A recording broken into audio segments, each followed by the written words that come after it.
Hi everybody, welcome back. It's Greg from Digital Lifestyle Adventure.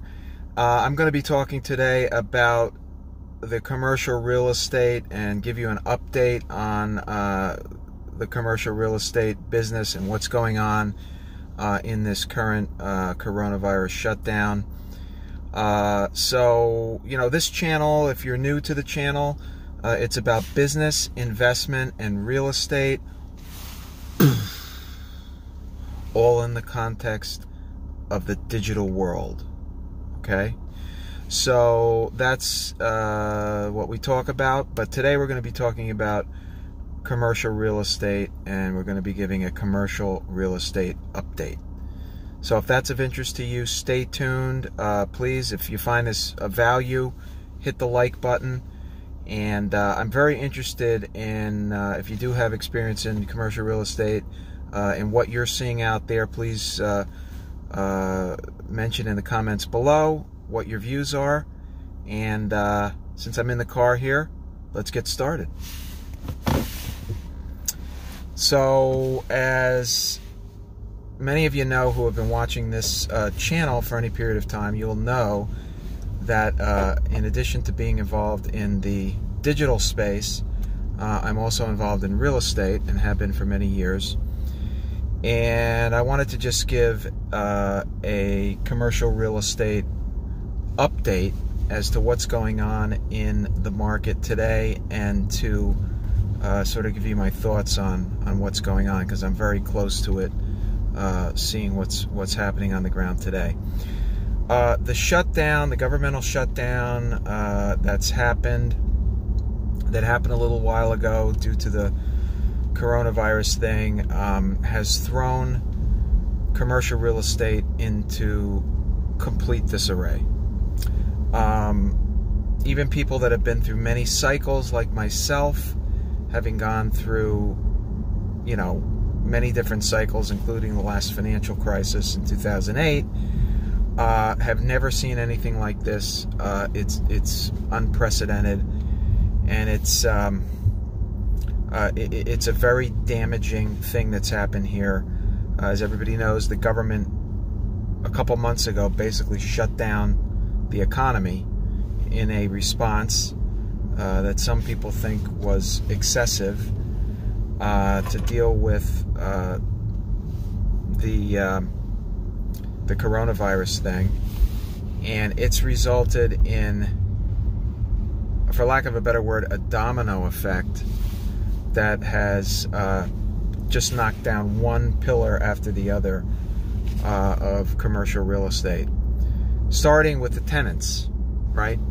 Now, commercial tenants, many of them are smaller businesses, restaurants, and things of that nature, companies that are small and very thinly capitalized. All of them basically are not paying rent. They've all been shut down. Some of them will never come back, and it's just a complete shit show out there.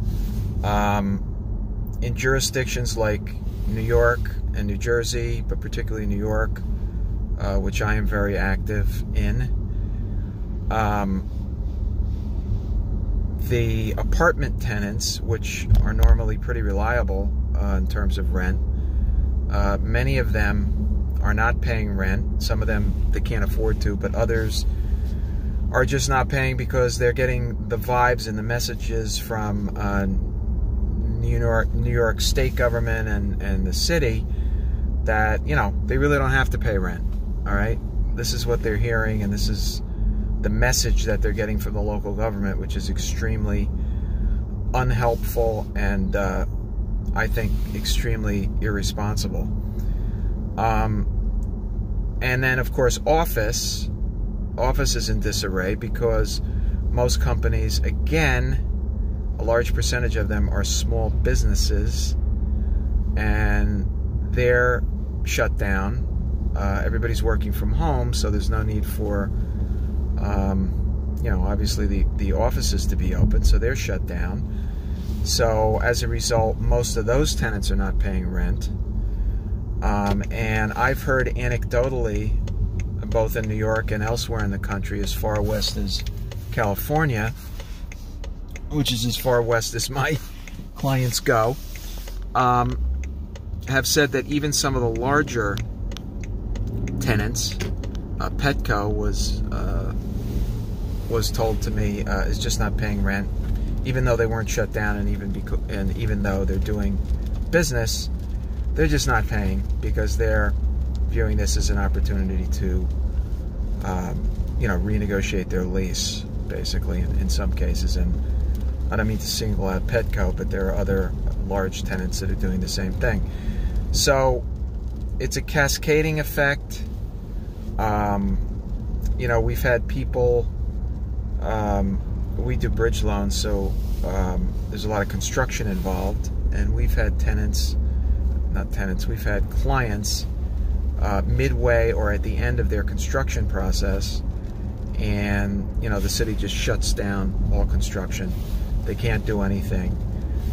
I was speaking to one of our clients today who was nearing the end of his construction period. He was starting to get into heavy negotiations with his office tenants, and also on the first floor his retail tenants that were going to take the space. Got as far as even draft leases, and then the shutdown hit, and everybody just evaporated, right? All discussion stopped. Nobody knows what they're doing. And the problem is that, it's not like tomorrow New York's going to open up everything and, everything's going to go back to normal. Because, moving into a new space, moving into a new building involves not just money. It involves, if you think about it, the confidence, the business confidence that somebody needs to have to make that decision to move and invest money in a new space. And that's not something that's going to be, that confidence is not something that's going to come back like on a dime like that. It's going to take time. So what's happening is all of these borrowers that either have tenants not paying or are midway through construction and have just been shut down are not able to pay. I'm sure there are some people that are gaming the system, but for the most part, they're not able to pay because everything, when you're a landlord and your tenants aren't paying and you have construction projects going, it takes a tremendous amount of capital to keep everything going, paying debt service, paying suppliers, etc., etc. And when the flow of the money either stops or goes down by 50%, it doesn't take you long, especially if you own a lot of properties, it doesn't take you long to have an extreme liquidity event, which is what we're having now. Now, for some of these real estate owners and operators, it's a liquidity event, meaning it's just a temporary lack of liquidity. They have, even in a downside scenario, they have plenty of equity in their properties. It's just a matter of monetizing it in some manner. But for others, the more thinly capitalized individuals or companies, it's a solvency issue.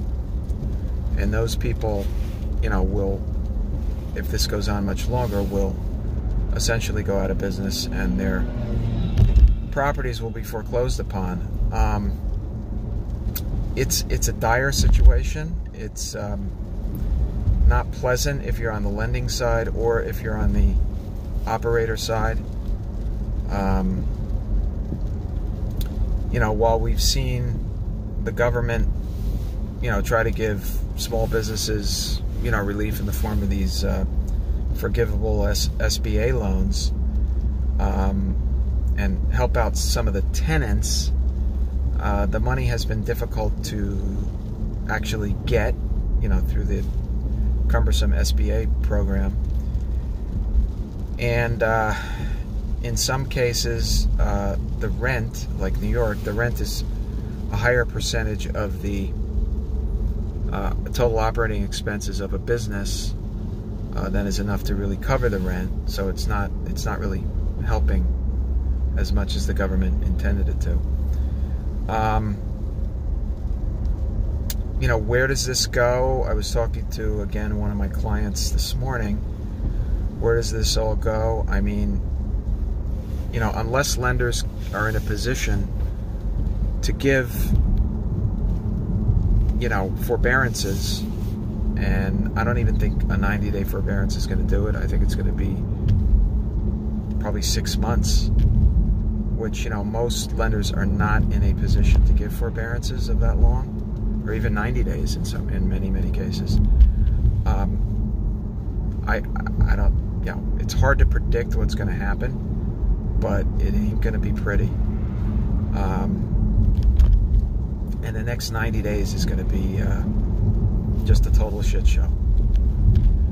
Now, noticeably absent in all of this is any kind of government assistance that's aimed at landlords. And I guess politically I understand it, because politically, who cares about landlords? Landlords politically are evil in most jurisdictions, most specifically New York and New Jersey.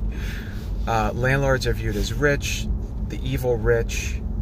They're viewed as, one step below child molester in many quadrants. But, the fact is that commercial real estate is an enormous part of the U.S. economy.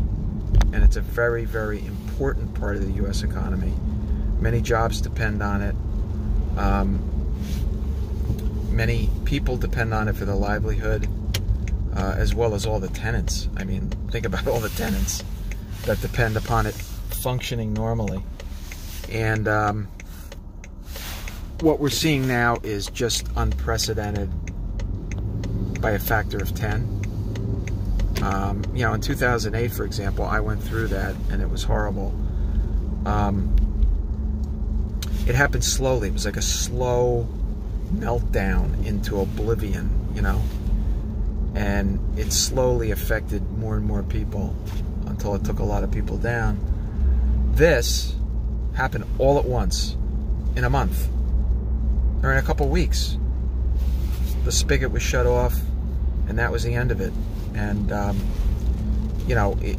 that kind of a shock, I can tell you, nobody anticipated, nobody was prepared for. And as I can tell you from owning a lot of property in my life, when something like that happens to you, it doesn't matter how good you are, it doesn't matter how much money you have, it doesn't matter what a management genius you are, there's literally nothing you can do. Property values plummet, cash flow dries up, and you hang on for as long as you can. But if the situation lasts longer than your liquidity, eventually, you're left with no choice. The property goes back to the lender, and you have, a massive rash of foreclosures. I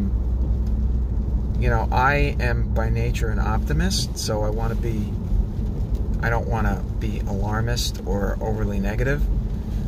But, I think that commercial real estate is going to take an enormous hit in this downturn. And, the states are starting to open things. From an economic standpoint, they can't do it fast enough. And, every politician is going to be weighing the economic impact versus the medical impact, trying to save as many people as possible. And I understand that, but, if we get to, as Goldman Sachs and the Fed has predicted, that we may see 30% unemployment by the time this is over. If we see numbers even close to that, and this goes on too much longer, I mean, it's going to be probably the worst commercial real estate downturn we've ever seen. And it pains me to say that, because my interests are obviously for an optimistic scenario, and I hope that's the way it works out. But we're only a couple months into this, and I'm already seeing just, completely dire situations. Many borrowers in trouble.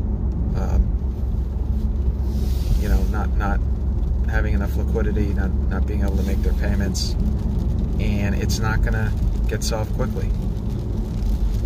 So I think the government needs to focus on this, and Trump is a real estate guy, so I know that he understands the issue probably better than most people, but he's had his hands so filled with the medical side of the coronavirus thing that it's